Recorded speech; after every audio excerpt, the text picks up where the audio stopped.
D'accord. Et à la rigueur, on écarte la Chine et on regarde un peu ce qui se passe aujourd'hui dans le monde occidental. Hein. En Allemagne, en Angleterre, dans tous les pays scandinaves, mais une grande partie de la population, en Suisse, en fin de compte, se soigne par le biais de ces médecins. Et personne ne remet ça en cause. Hein. Eh oui. La grande majorité. Non, c'est que la Aujourd'hui, France. en France, on est... Alors c'est très marrant parce que la France, qui est finalement le pays qui a initié le démarrage de l'acupuncture dans le monde occidental, c'est sur le plan de la reconnaissance de cette médecine qu'elle est la plus en retard. Hein. C'est quand même fou, aujourd'hui, on a des gens qui ont ce genre de discours, qui disent que l'acupuncture, c'est bidon, pour dire les choses simplement.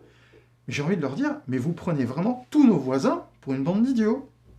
Donc les Allemands sont des idiots, les Suisses sont des idiots, les Anglais et les Irlandais, tous les Scandinaves sont des idiots. Bien sûr, il n'y a qu'à voir leur économie par rapport à la nôtre.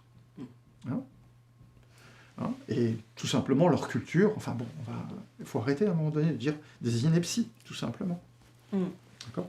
Ce qui est notable, par contre, c'est qu'en effet, le niveau de compétence entre les différents praticiens peut considérablement varier. Et ça, c'est le gros problème. C'est la notion de formation.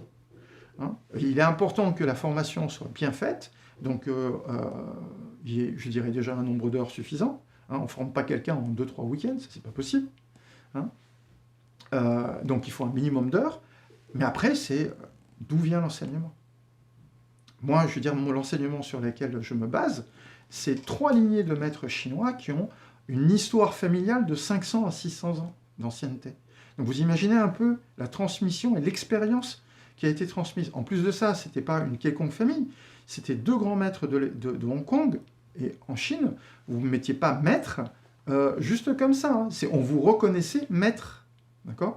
Et un autre de Taïwan, qui s'appelait Maître Wu Weiping, qui a été fondateur de l'association des acupuncteurs de Taïwan, directeur de l'hôpital d'acupuncture de Taïwan. Enfin bref, le nombre de titres du bonhomme est assez important. Et il a formé d'ailleurs un grand nombre des très grands acupuncteurs occidentaux. Voilà. Donc moi, ça c'est l'enseignement que j'ai reçu. Donc si quelqu'un s'intéresse à l'acupuncture aujourd'hui, à la médecine traditionnelle chinoise d'une manière générale, déjà, première chose... Il va dans ton école. Non, mais ça, c'est gentil.